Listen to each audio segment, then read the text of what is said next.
All right, everybody, welcome to This Week in Startups. We wanted to try something new, a live, L-I-V-E, a live call-in show where you get to ask Jason. People love to do Ask Jason, but previously, we get a sound file, like people would leave a voicemail. Sometimes they would send a short video or they would just email us the question.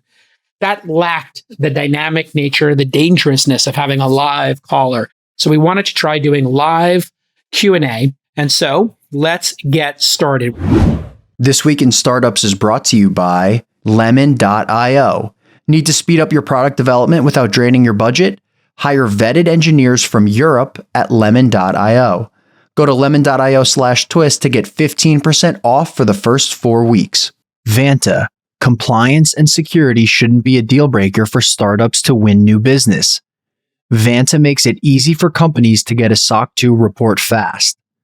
TWiST listeners can get $1,000 off for a limited time at vanta.com/twist. And LinkedIn ads.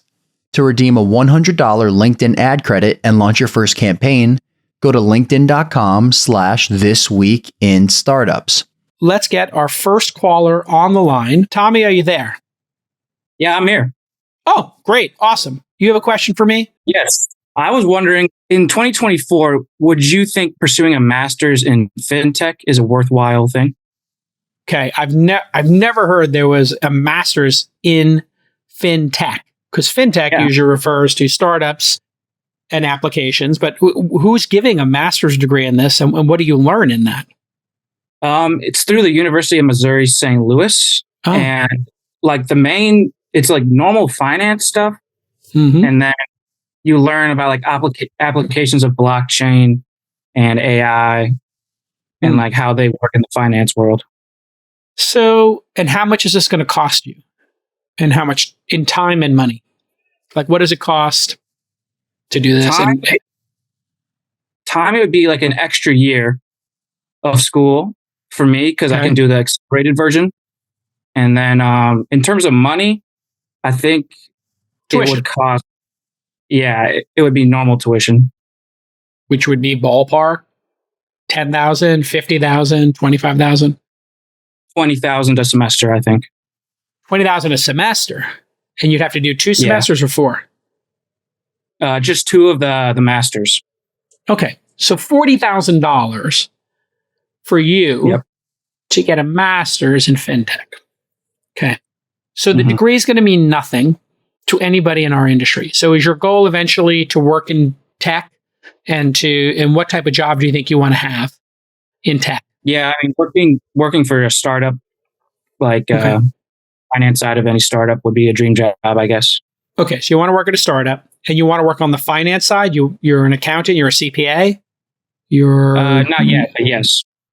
Okay, so adding 40,000. I mean, if you're independently wealthy and you want to take a year to talk about fintech stuff, that seems expensive, and it seems like it takes a lot of time.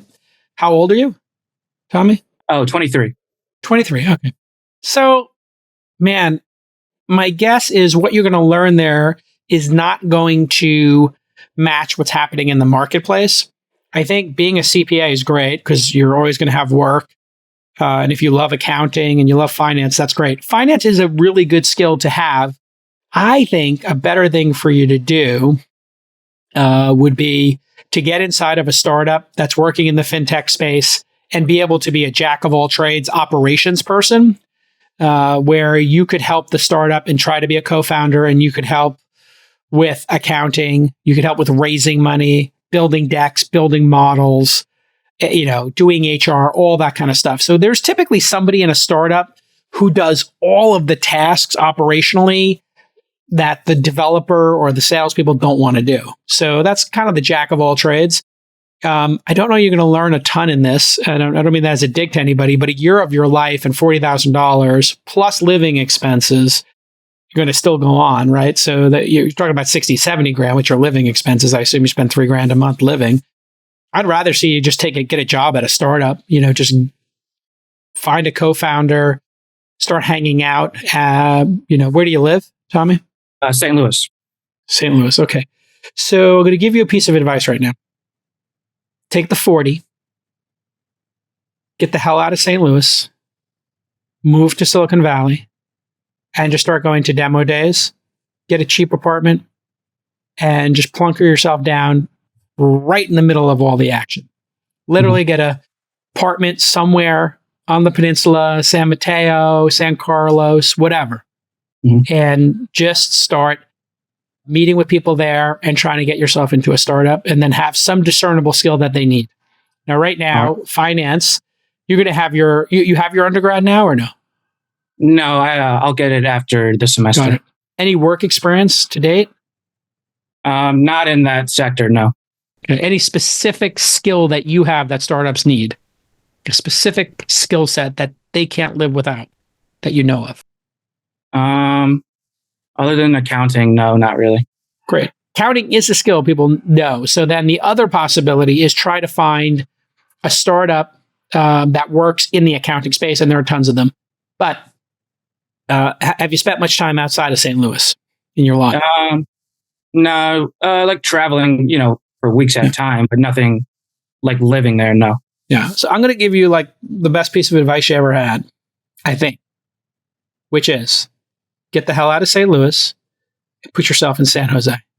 Okay. Get out of St. Louis, go to San Jose, San Mateo. Just get yourself into California, find yourself a small apartment, and then just be part of it. If you want to be part of it, then you got to be there. So just be there. All right. And then you'll figure it out. Get yourself an apartment, get a roommate, start going to all the events, start going to the demo days. There's all kinds of events going on where you can network, and then start a blog about startup accounting and finance, right? And then just try to find an internship or a job anywhere, and just tell any founder you'll work for free. You'll work for $3,000 a month, $4,000 a month. You'll be an operations person. Just try to break even, right? If you're willing to do that, right? And just be part of it. Sounds like you have a little bit of resources to do that, right? Yeah. It sounds like $40,000 living for your living expenses in San Mateo will get you further than getting that master's degree. Nobody in our business cares about the degrees anymore. Okay. Less and less every day. And 40, 50, 60 grand, it's way too much money. Just get your ass to Silicon Valley. One-way ticket. All right. That's it. All right. Talk to you soon, bro. Let me know how it works out. Yeah, we'll check in with you in a year. See if you have the chutzpah to just get that one-way ticket. Right now, startups have to do more with less. We all know that. It's rough out there, folks. So if you need great tech talent, but you don't have the time to interview dozens and dozens of candidates, you need to check out Lemon.io. Lemon.io has thousands of on-demand developers to choose from. And these devs are vetted, experienced, result-oriented, and they charge competitive rates. Great developers can be incredibly hard to find. And when you do find them, it can be hard to integrate them into your team. Lemon.io handles all of that for you. Startups choose Lemon.io because they only offer hand-picked developers with 3 or more years of experience and strong portfolios. In fact, only 1% of candidates who apply get in. And if something ever goes wrong, Lemon.io will get you a replacement ASAP. You know what? A bunch of our launch founders have worked with Lemon.io and they've had great experiences, which is always good to hear. Go to lemon.io/twist and find your perfect developer or tech team in 48 hours or less. Go to lemon.io/twist and find your perfect developer or even a tech team in 48 hours or less. And Twist listeners get 15% off their first 4 weeks. What a deal. Stop burning money. Hire developers smarter. Visit lemon.io/twist. Next up is Sam. Sam, question number 2 here. Hey, Jason. My question for you is, what are some common mistakes you see first-time founders make?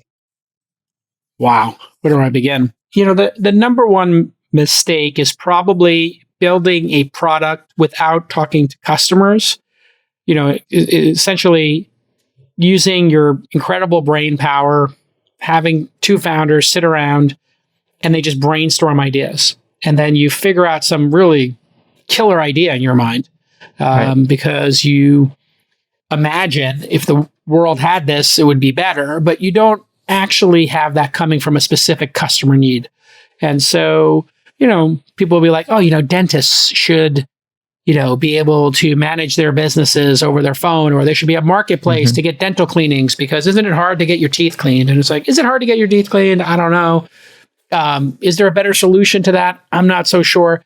What you want to do is go talk to a dentist and say, how much of your business is teeth cleaning? And tell me about that and just listen.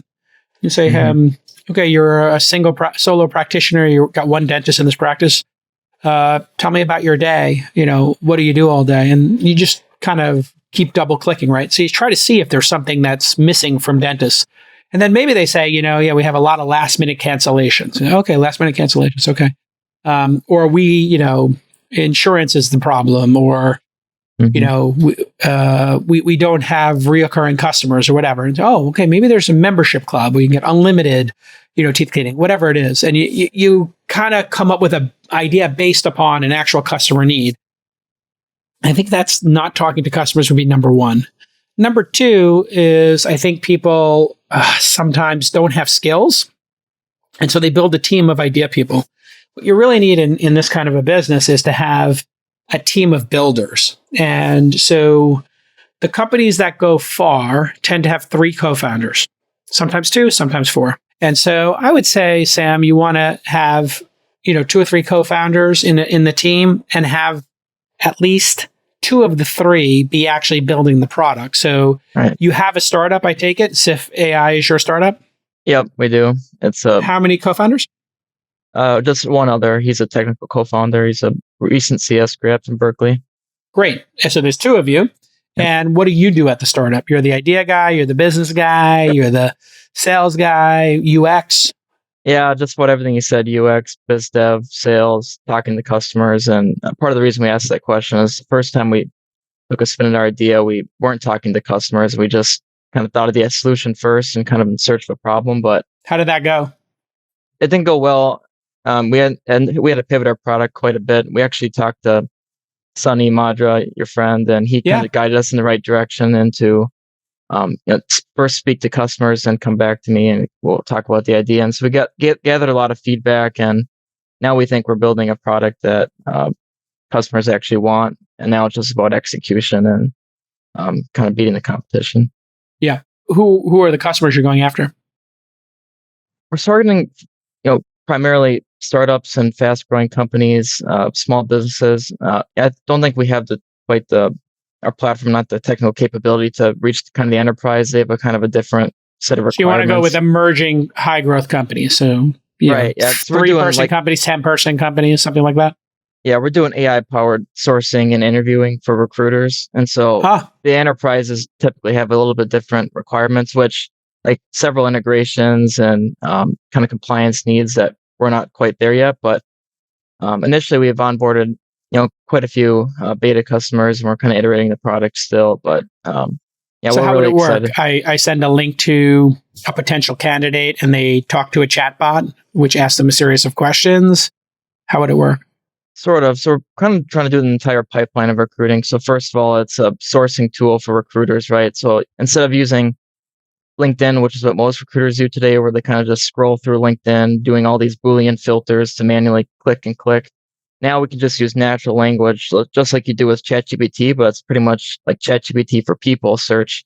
So a recruiter can just give a long thing like, I'm looking for a software engineer in the Bay Area that has fintech experience at a Series A or Series B startup, something super specific that LinkedIn and other platforms kind of struggle with. And then we'll return a list of results, our best ones that we kind of vetted using our kind of AI and other filters we have. And we kind of give like certain analytics and a 1-sentence summary of the candidate. And then we also like link to their GitHub account, so you can kind of show like what they've actually built and not just what's on listed on their LinkedIn. And so I guess then the question is the HR people you're talking to or the founder who's looking for a person, everybody would love to just have the list of ideal candidates. So the question is, can the software do that, give you the list of ideal candidates? And is that actually the problem, the list of the ideal candidates?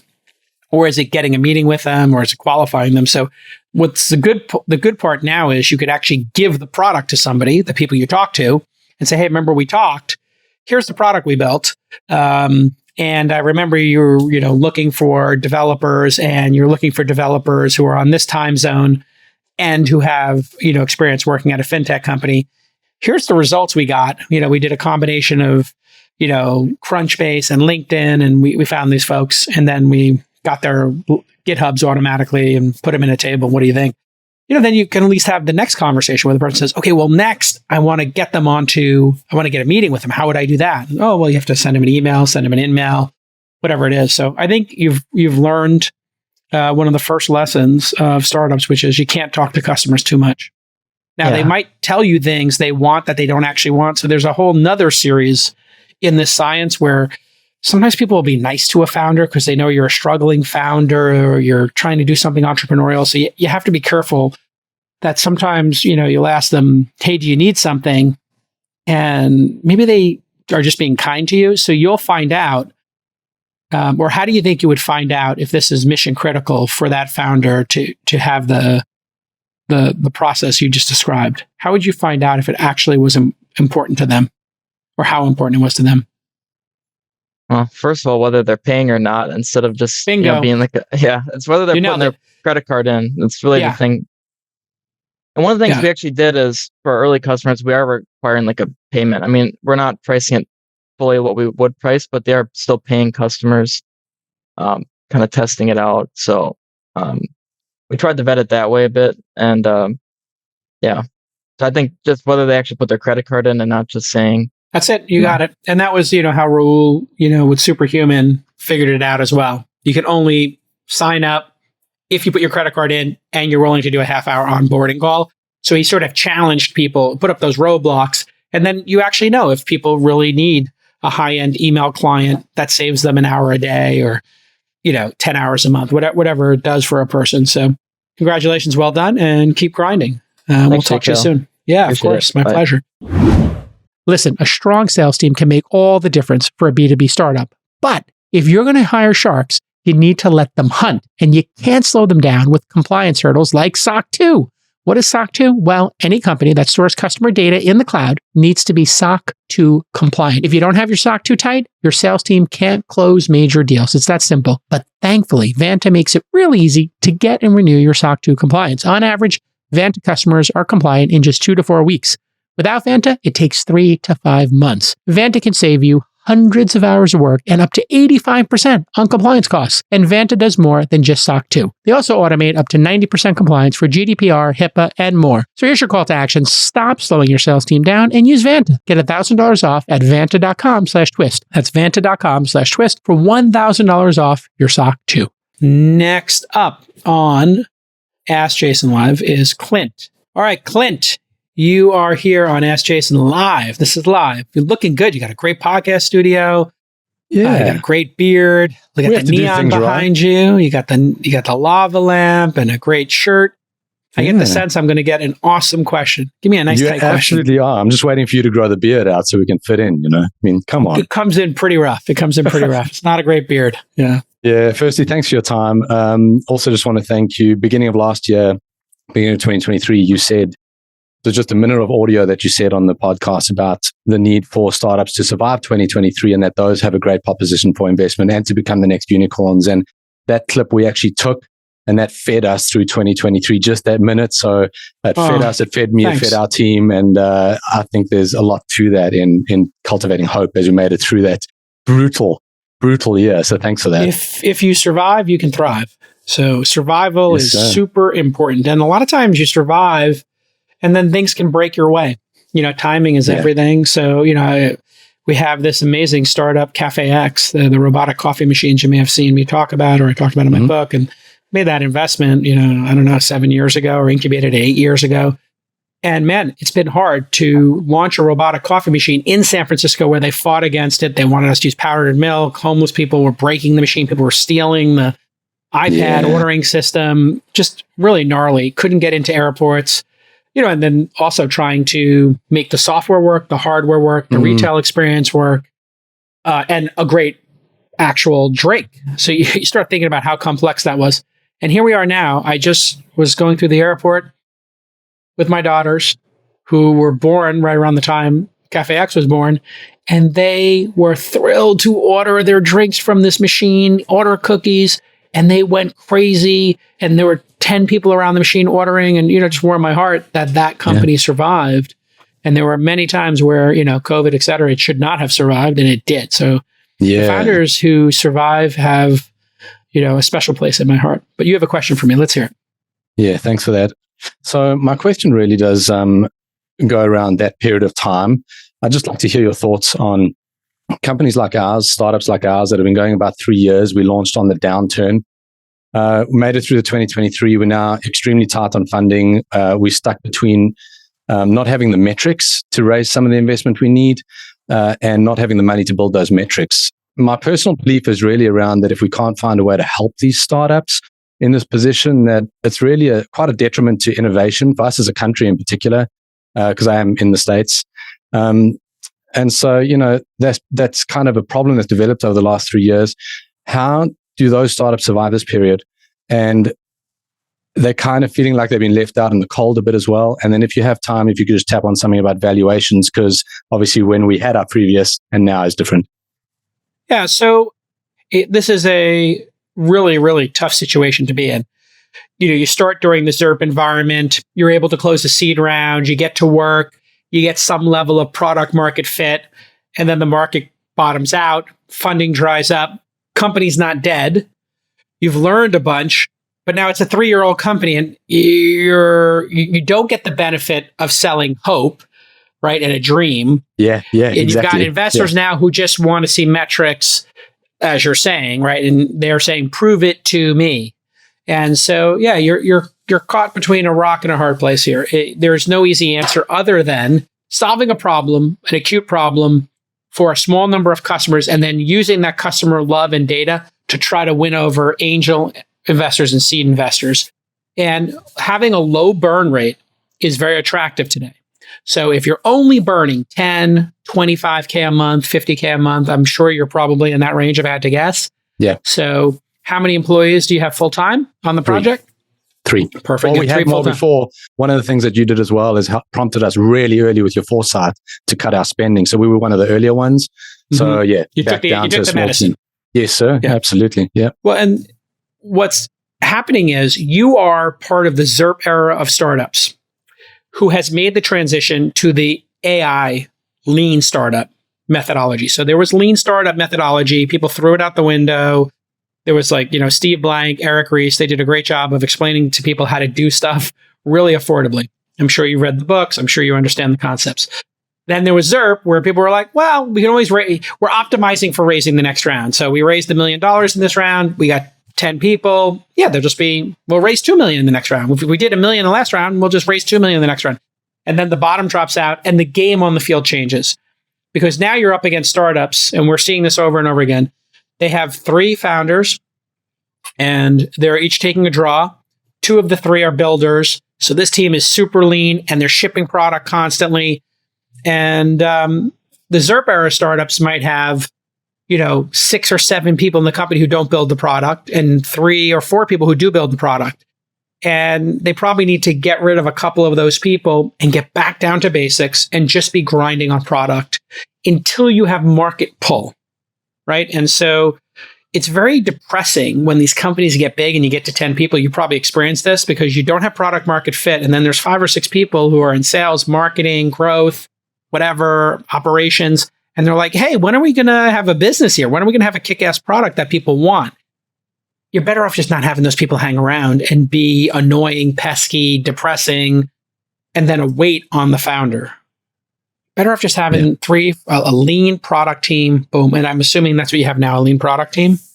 Yeah, lean product team. Honestly, the last year has been just one of the best moments in the company when we look back on it. It was not fun to go through. It was terrible. But I do know that had we raised that money earlier, we would be spending it on the wrong thing. So hindsight's 2020. And as to your point, the buy-in from the team through difficulty, through struggle, has just been amazing. So, a lot to learn from it. But I do think that... Tell me about the 3 people. You're the founder. What do you do at the startup? What do you contribute? And then who are the other 2 and what did they contribute? I'm just curious the composure here of the team. Yeah, absolutely. It has changed over time. We had 3 founders initially. We had to release 1. Usual story, right? I'm the CEO. And so I oversee, or what don't I oversee, right? Everything. And then I've got my other co-founder as Chief Product Officer. So he's a builder, which we like to have, obviously. UX design or developer? Yeah, UX design, but oversees development, can't code himself, but very close to it. Got it. And then, in replacing the 3rd co-founder, kind of got creative, brought on COO for equity. And yeah, it's been really good. Who's doing the development of the product? You have an outsourced dev team or something? Outsourced dev team that we have used for 2 years, actually initially out of Ukraine, now a bit scattered, but haven't missed a beat. So really good. Yeah. Obviously, the goal is now to build our own. Yeah. So that's the question, is like this team out of Ukraine and maybe scattered, are there one or two of those that want to come on full time and make this the mission, which may or may not be possible? That'll make the optics look even better for you. And then any customers, people paying, what does the company do? And do you have ideal customers using the product, and do you have the credit cards yet? Yeah, we did a weird thing. We built in the live space. Within 11 months of the company, we went live on the app stores and got approved in 7 countries.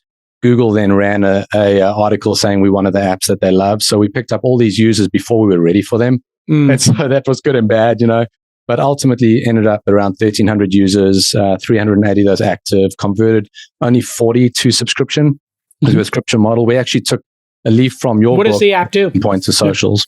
Yeah. So the app gives you a space to capture all your meaningful moments in life.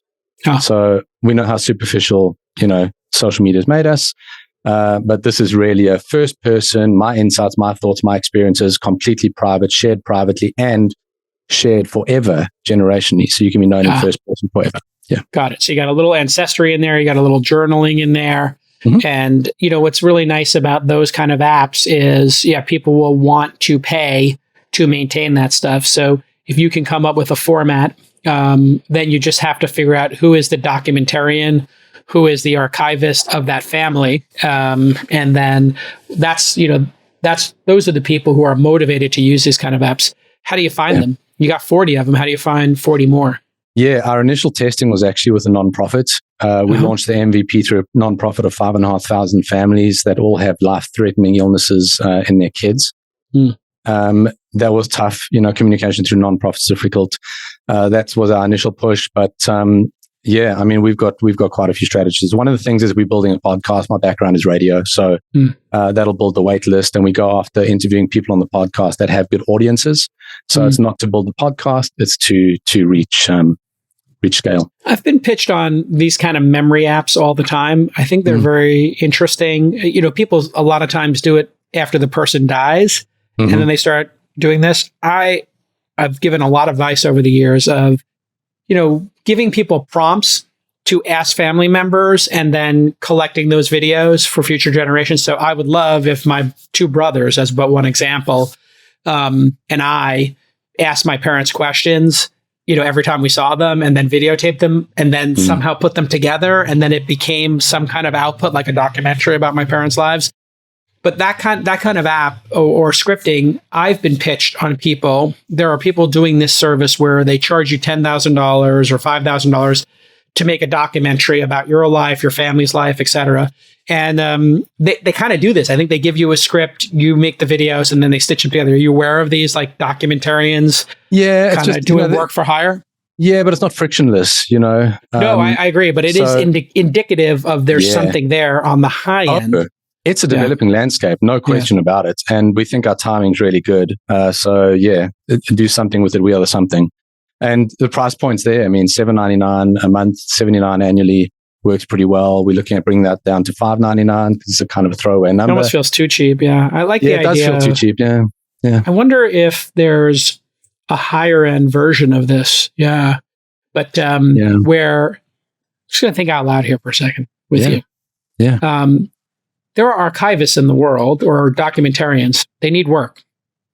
I wonder if you could match me with a documentarian who I paid to ask my parents in an app, on a Zoom call, whatever it is, 20 questions, and then put those answers into the app for me. In other words, I'm thinking of like a marketplace here of documentarians to jumpstart this. Now, there are people with more money than time. And those people tend to be, really great customers. And then over time, you automate that, right? So what are the 20 questions every child should ask their parent and document for future generations? Tell me about grandma. Tell me about your childhood. Tell me about how you met mom. Tell me about the day I was born. Tell me what you remember about my childhood, whatever it is. What was I like as a child?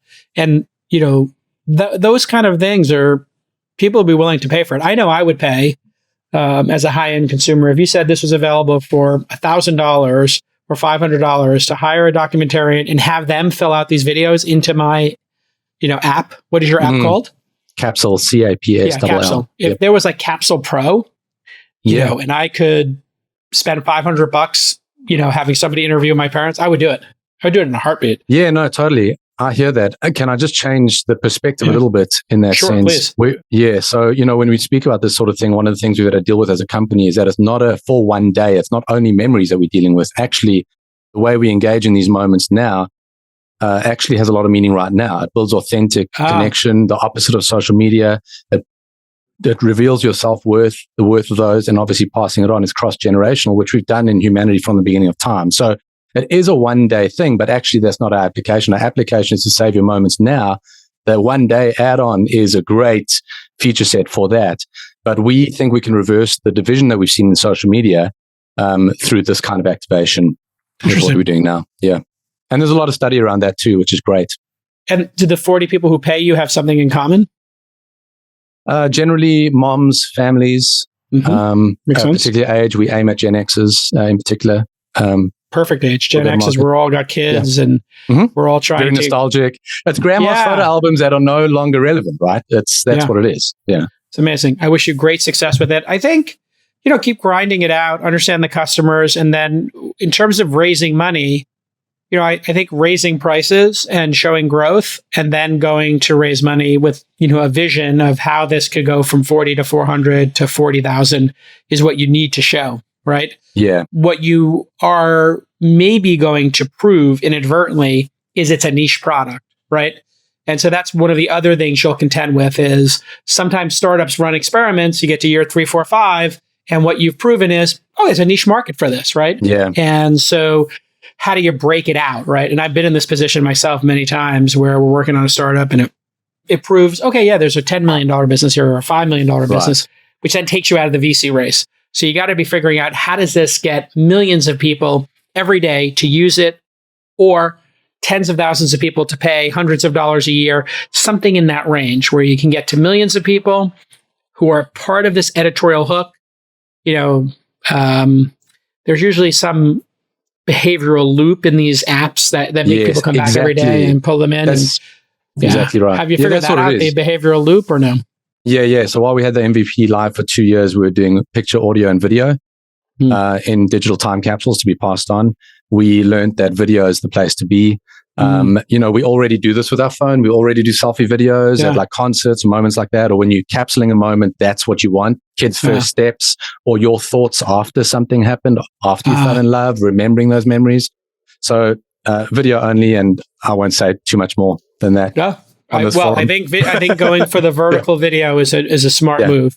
You may eliminate some people who don't want to be on camera, but then you gain the lunatics who live on camera all day long. All right, great job, and keep us up to date on your progress. Well done, Clint. Thank you very much. B2B marketing is not an easy job. It's much different than B2C. Why? Well, enterprise buying cycles are much longer. It's not like you see some cool mug and you buy it as a consumer. No, enterprise buying cycles are long, and it's hard to find and reach decision makers through most marketing channels. We all know that. So that's why you need to check out LinkedIn ads. LinkedIn recently passed 1 billion users, which includes 180 million senior executives. That's right, about 18% are senior executives. But there's also 10 million C-suite executives on LinkedIn. CEOs, CFOs, CTOs, chief strategy officers, you know what I'm talking about. This means you can find and target these decision makers in a respectful environment. LinkedIn. And according to LinkedIn, their ads platform generated 2 to 5x higher return on ad spend when compared to other social media platforms. And it's easy to understand why. LinkedIn equals business, business equals LinkedIn. You understand this. When people are on LinkedIn, they're there to do business. They're not there to talk about politics or pop culture. They're there to do business, right? So your business message is going to be in the right place. Make B2B marketing everything it can be and get a $100 credit on your next campaign. Go to linkedin.com/thisweekinstartups to claim your credit. That's linkedin.com/thisweekinstartups. Terms and conditions do apply. Daniel's up next. Good to have one of our portfolio companies come on. Yeah, great to be here. Thanks for having me. So I'm Daniel, founder of Hey Hire. We help the service industry hire locals in 2 days or less, LA 26.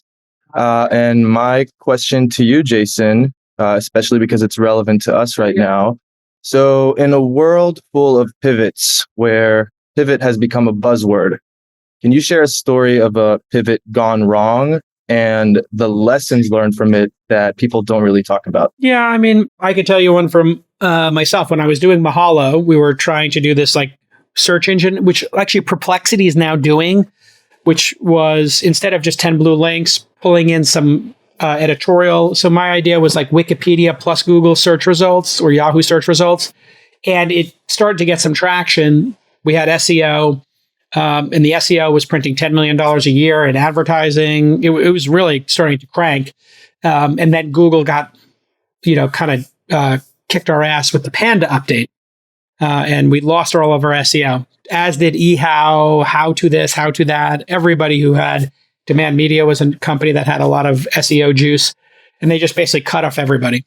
And so then I had this other business, which was YouTube, and we had done a bunch of shows, Wellcast, Being Fat Sucks, a recipe show, or Mahalo video games, etc.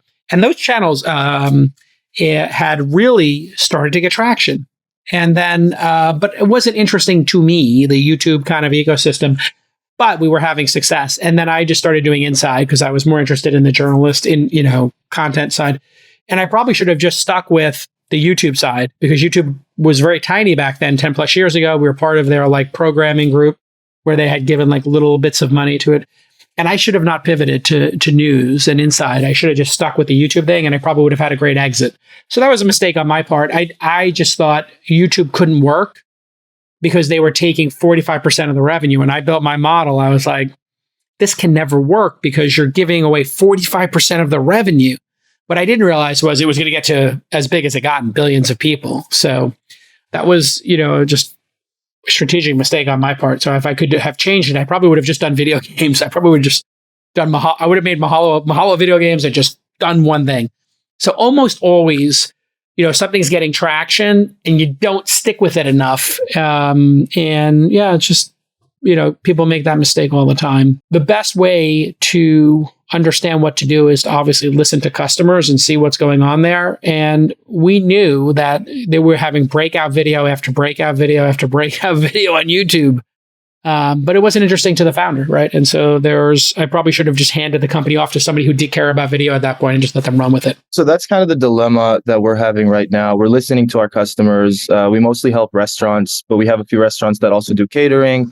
And they want something that's just going to help them with last minute staffing. And there's a huge need for it. And the dollar amount on these deals is going to be 10 to 50x potentially. So right now we're at that crossroads. Do we focus on this and just building a pilot for that? Because even like a minimal pilot will take some work and we're kind of limited.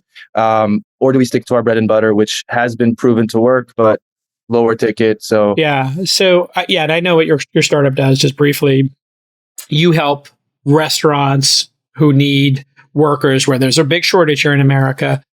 Use your software and platform to get waiters, dishwashers, runners. I guess all of those different people. Yeah, and what you learned was that there's another group of people, catering companies, who need 50 waiters tomorrow. And so this happened to a company called Point. And the guy, Andrew, running it, had an issue where people started using Point instead of to do surveys. And, it was kind of like a survey tool. They started using it to like for petitions and stuff like that. They started to petition businesses to give them better deals. So people started using his platform instead of to petition people to, save the whales. They started doing petitions to, can I get a free yoga class, an introductory class for $5? Or can I get half off if I buy, 100 hoagies or whatever it is? And then everybody, what Andrew told me on this very podcast was everybody started working on that idea. Everybody in the company wanted to work on that because it was succeeding. And the other thing wasn't succeeding, it was having modest success. And so he was like, well, I can't stop everybody in the company because they want to work on this, so we'll just work on that. And he let the employees and the customers determine where they went, and that became Groupon, which became a huge success for a significant amount of time. So my question to you, Daniel, is, what does the team want to work on? Are these customers more interesting? The catering companies that need 50 people, 25 people, are they a more interesting customer base? Because, man, you can get 50 people work, 100 people work, 25 people work just by working with one of those companies, right? And handling it. It's a bigger ticket size. And, the people who are on the other side of the marketplace who want work, yeah, maybe they like those jobs better because they pay twice as much, right? Or 3 times as much. And they're looking for more freelance than going to the same place every day. So I guess that's my question. What does your team find more exciting? The existing business or this new business? This adjacent business, I'll call it. I would say exciting. We're all looking at the catering part sounding more exciting. But again, I mean, it's kind of a 50-50 right now between me and my co-founder, and our advisors are like, yes, focus everything on catering, or no, stick to the bread and butter. And it also depends, because most of our restaurant customers, well, not most of them, but I would say about half of them, they also do catering. So it's going to be the same customer, but just another feature that they really want to use. And if they're not able to do that with us, they're just going to pay someone else for that software. Also, our job seekers, we currently have 20,000 job seekers on the platform. They're also going to be able to opt in for last minute job requests. So it's going to just make it a more wholesome experience for both sides, business and job seeker. Sounds like it's part of the same flywheel then. This is like an adjacent thing. So in some ways, this is your Uber Eats to your Uber business, right? Or this is your Uber. This is like DoorDash going into convenience stores after doing restaurants, right? It's kind of an adjacency rather than a hard pivot.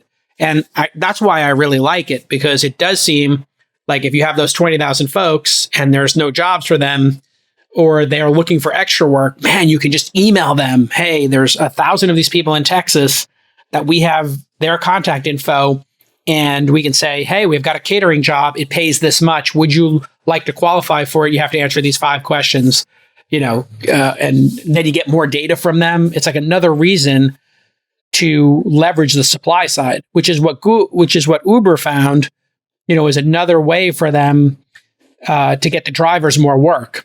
And actually, Uber now has an Uber Task Rabbit type service, I heard. So if you're an Uber driver, you can also deliver goods, and then you can also work in somebody's house as an assistant, or and I think what Dara was saying on one of the earnings calls is it's like they're getting more work for the same base of people, which then is super efficient. So I like it a lot, actually. And this doesn't feel like an or, it feels like an and. Right? And then you just have to think MVP wise, what's the lightest version of this you can create that solves the problem, and then price it right. So don't be afraid to price out the bottom half or the bottom 2/3 of people for this product. Make it expensive and just capture the top 20% of people for catering to start, so it's profitable out of the gate. Does that make sense? I like it. No, it makes total sense. And what are you planning on charging for it? So that's the thing. We had our customer that suggested, he asked us for it. He's like, can you please build something like this? And he said that he works with certain venues that are paying a $100K a year licensing fee just for access to a certain list and people who are opted in for last minute jobs. So we don't really know. It will really depend on the size of the venue. $500 a month is a good starting point. If they're a caterer, how much money do they make per year? You think this customer, you think they make millions per year? 1 million, 5 million? It really varies. It can be in the mid hundreds, and it can go to the 8 figures too. Right. So if this is a mid 6-figure business, often low 7-figure, let's say. So your ideal customer profile is somebody doing $1 million in catering business a year, 80,000 a month, let's say. Give or take. Yeah. So if they're doing $1 million a year and this is their most painful thing, 500 a month is 6,000 a year. That's not even 1% of what if you go for just people who make $1 million, this is 1% would be 10K. So this is 50 basis points a year, 6,000 a year, whatever it is, to solve their most acute problem. And this sounds like it's their most acute problem. They're constrained, right? Yeah. And our money for value is definitely our value for money, because most of them are currently using gig platforms that charge them double to triple the hourly rate of what they're currently paying their I've had catering company owners tell me like I pay my in-house cooks $20 an hour and my last minute waiters $50 an hour, and I feel terrible about it. It just doesn't make sense. Doesn't make sense. We're not going to do any of that. We're just going to connect them with the people. You pay them how you want. You onboard them how you want. We just get you the people. Yeah. So in a way, you're like this database. You're like LoopNet or something, or just Craigslist in a way. So if you just said, listen, it's $5,000 a year, and you can post up to 20 jobs a year, or whatever it is, right?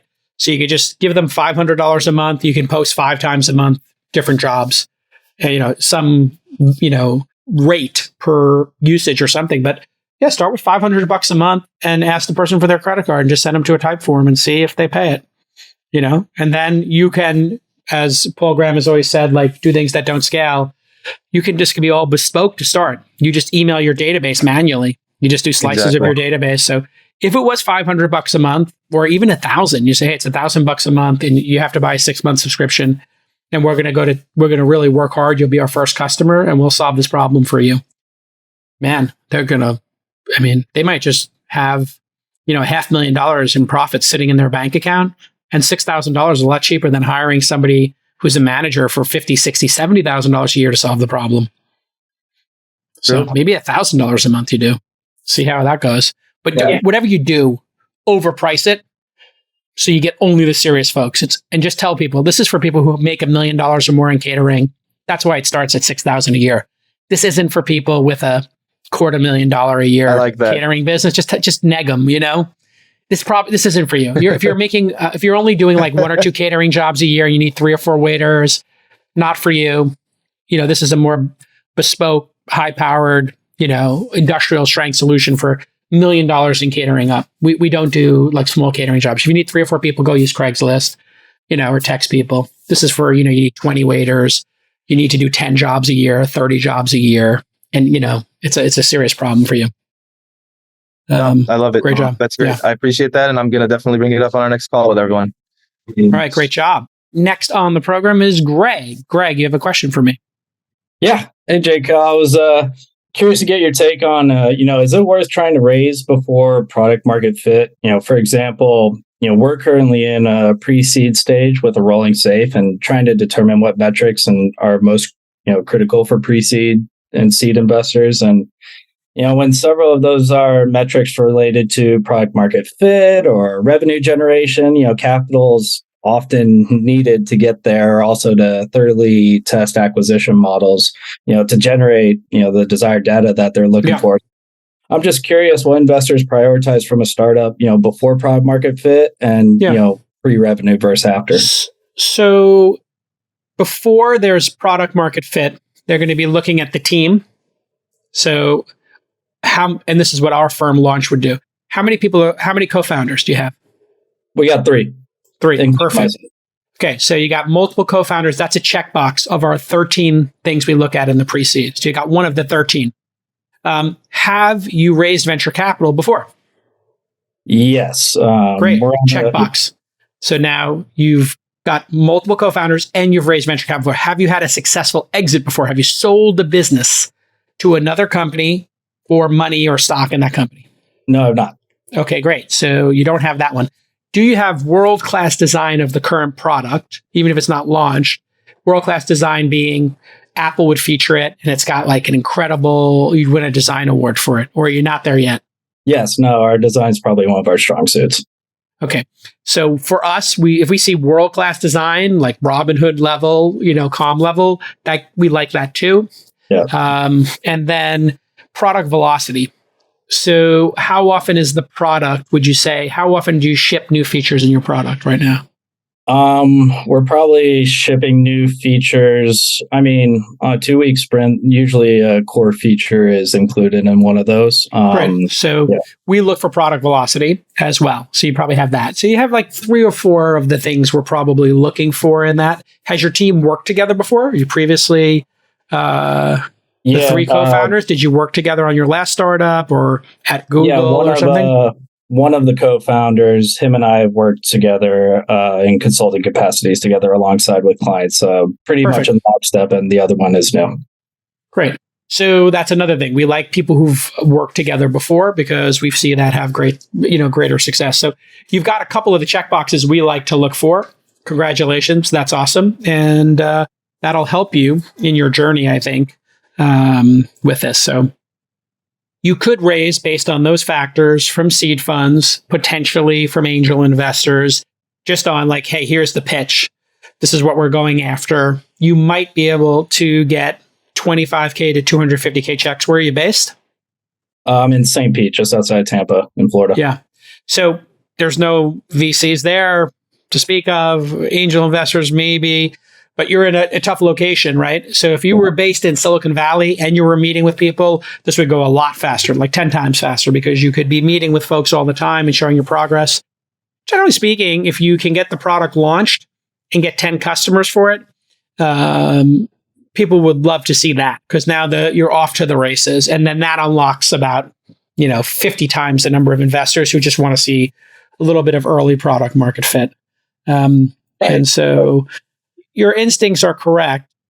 You're living like way outside, Silicon Valley, New York City, kind of Austin hubs, where, there might be some VCs who, oh, you're local, we can meet together, you've got a track record, sort of, you've worked together before. You might be able to convince them to do a little pre-seed investment because you're in their backyard. But being in Tampa, all the way away from the action, going to be harder, right? So then I think you do have to prove it. I would get the product launched, I get to 10 customers, and then start talking to them about it. You're going to have to perform 2 or 3 times your Silicon Valley, New York, Austin contemporaries to get the funding. So just be aware of that as well. It is what it is, right? Yeah, right.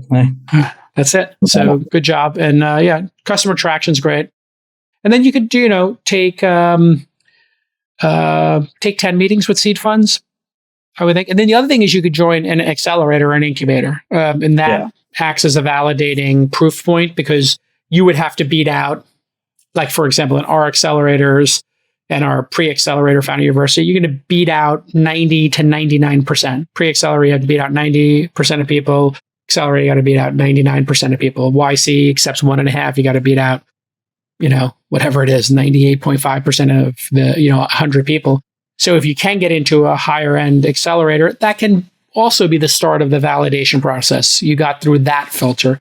And seed funds do look at that. They'll say, oh, this person got through the Techstars filter, the launch filter, the YC filter. That means something as a first level pass. But ultimately, the good investors will want to talk to your customers and ask them, hey, what do you think of this product? How good is it? Right. And that's going to be the big unlock. Yeah, that totally makes sense. Sound good? All right, well done.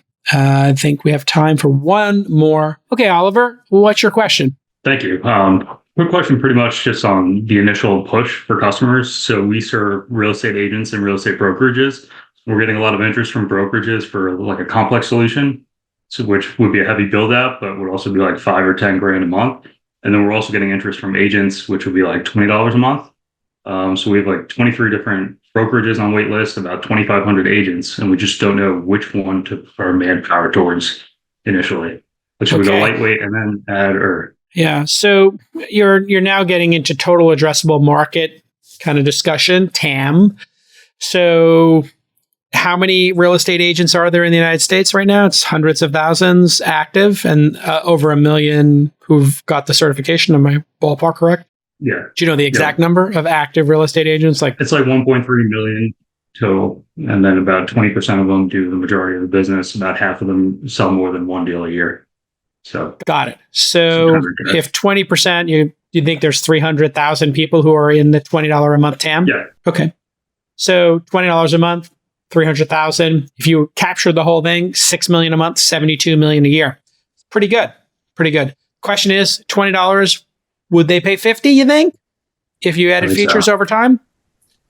Yeah. So it could double in terms of those individuals paying for it. So it could go from 20 to 40, maybe even 100 a month at some point. Seems reasonable? Yeah, I think it's reasonable, definitely. Right. Yeah. So what that means is the 72 million, there's room for it to 4x in terms of how much you charge, or 5x in terms of how much you charge. And now you got $350 million TAM for them. Now for brokerages who would pay $5,000 a month, $60,000 a year, how many of those do you think there are? The regional brokerages, probably like 2,000 to 3,000. That would be like good targets. Okay, so 3,000, and you think 60,000 a year. So now 1,000 at 60 would be 60 million. 3,000 at 60,000 a year would be 180 million. So they seem like similar TAMs.